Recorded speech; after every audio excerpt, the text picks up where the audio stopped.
मांस भक्षण पर हमारे पास प्रश्न आया हुआ है कि नॉन वेज हमने यदि खा ही लिया हो, मांस इत्यादि कभी खाया हो जीवन में, क्या हमें दंड मिलेगा?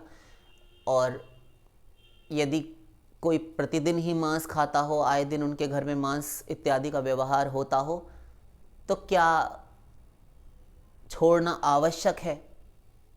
इत्यादि इत्यादि ये प्रश्न उन्होंने किया है। तो देखिए, अपने स्वार्थ के लिए, क्षणिक रसनेंद्रिय की तृप्ति के लिए मांस भक्षण का कोई भी कारण हमें समझ में नहीं आता। विशेषकर तब आपके जन्म लेने से पूर्व ही उन परम पिता परमेश्वर, उन भगवान ने आपको सारी वस्तुएं दे रखी हैं, प्रचुर मात्रा में खाद्य सामग्री आपको देकर भेजा है। आपके आने से पूर्व ये सब था।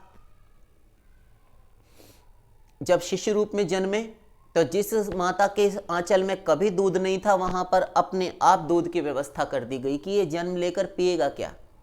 जब आप बड़े हुए तब अनेक अनेक प्रकार के भांति भांति के सुपक्व फल, अनेकों प्रकार के अनाज, अनेकों प्रकार के शाक भाजी तरकारी सब्जियां और भी मेवा मिष्ठान, सभी प्रकार की सामग्रियां आपको दी हुई हैं, केवल इस एक शरीर को चलाने के लिए, इसे धारण करने के लिए। दूध, दही, घी, माखन, डेयरी प्रोडक्ट्स, सभी चीज़ आपको दी है।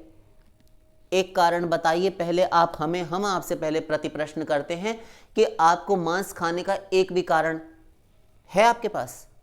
क्यों खाते हैं? अजी अच्छा लगता है। अच्छा लगता है तो फिर वह आपका मामला, आप जानिए। हमारे पास ऐसे प्रश्न लेकर मत आया कीजिए। हमारा उत्तर यदि हम सीधे सीधे एक शब्द में कहें, एक वाक्य में भी नहीं, कि मांस खाना चाहिए अथवा नहीं, तो नहीं खाना चाहिए, कभी नहीं खाना चाहिए। आगे प्रमाणित कर देंगे डिटेल में, किंतु नहीं खाना चाहिए। क्यों खाना चाहिए? इतनी सारी सामग्री कम पड़ गई आपको उदर पूर्ति के लिए। केवल रसनेंद्रिय की तृप्ति से प्रेरित होकर आपने ये काम किया, एक जीव को मार दिया। गलत है।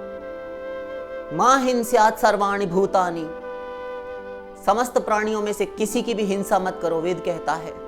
अरे हमारे आचार्यों ने तो यहां तक कह दिया, अज्ञानाम घ्राण पीड़नम, नासिका से ये जो पूरक, कुंभक और रेचक आप करते हैं, ये भी अज्ञान है, प्राणों को कष्ट नहीं देना चाहिए, शंकराचार्य जी कहते हैं। यहां तो आप सीधे सीधे किसी का वध कर रहे हैं, मार रहे हैं उसे, जान से प्राण ले रहे हैं उसके।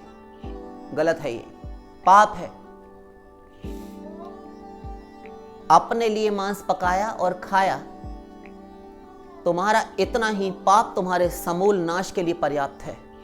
यस्वार्थम मांस पचनम कुरुते पाप मोहित यावत्यस्य तु रोमाणि तावत् स नरके वसेत्।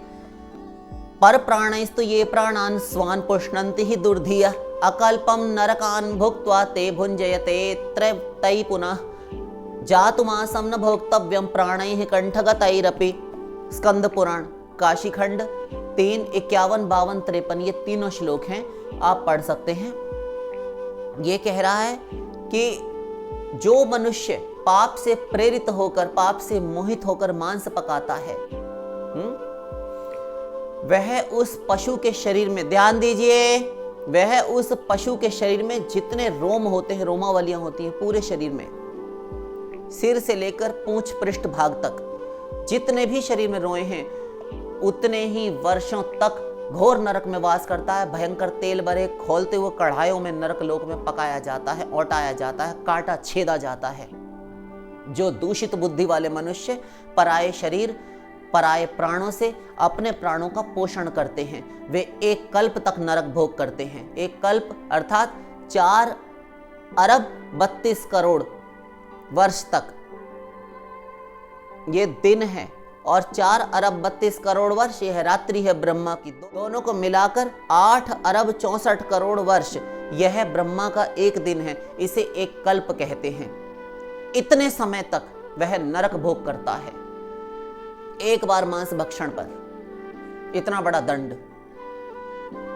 अभी मजाक लग रहा है, अभी हंसी सूझ रही है, जब आएगा ना फल, तुम्हारी धज्जियां उड़ जाएंगी, तुम तुम्हें शरण देने वाला कोई नहीं मिलेगा, तुम त्राहिमाम पुकार उठोगे। ये तुम देख लेना, तुम्हें कोई शरण देने वाला नहीं। तुम्हारे सारे सुकृत, सारे पुण्य, धर्म जितना भी तुमने संचित कर रखे सब नष्ट। एक जीव की हाय इतना बड़ा काम करती है।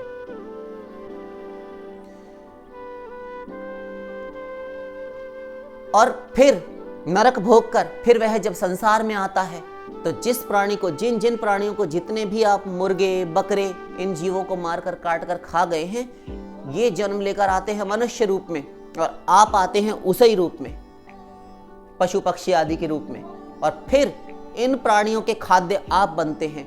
पुनर्जन्म में वह आपका भक्षण करता है। अभी कहां निस्तार हुआ, नरक भोगने के बाद भी एक कल्प तक समाप्ति नहीं उस पाप की। ना भुक्तम क्षीयते कर्म कल्प कोटि शतैरपि, सैकड़ों कल्पों में भी भोगे बिना कर्म फल का अत्यंत अभाव नहीं होता। भूख से क्षुधार्त होकर भी, अर्थात आप भूख से पीड़ित हैं और यदि आपके प्राण कंठ तक आ गए हो, निकलने वाले हो, तो मर जाना श्रेष्ठ है, किंतु मांस नहीं खाना चाहिए। शरशैया पर पड़े हुए भीष्म पितामह ने महाभारत में चलिए धर्म का प्रवचन दिया पांडवों को, बड़े भैया युधिष्ठिर को।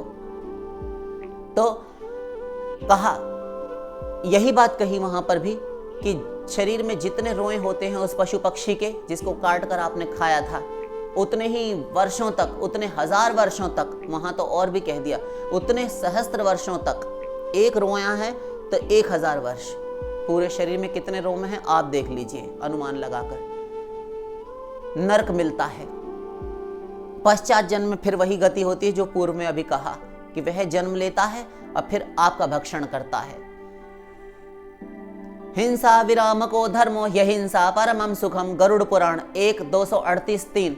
मन वचन कर्म से भी कभी भी किसी प्राणी की हिंसा नहीं करनी चाहिए, नहीं करनी चाहिए। अहिंसा परमो धर्म, अहिंसा परम धर्म है और उसी से परम सुख की, आनंद की प्राप्ति होती है, सुख मिलता है। गरुड़ पुराण। तो महाभारत से लेकर समस्त शास्त्रों में एक ही बात कही कि मांस भक्षण सदा सब कालों में सभी के लिए त्याज्य है। मांस नहीं खाना चाहिए, नहीं खाना चाहिए, नहीं खाना चाहिए।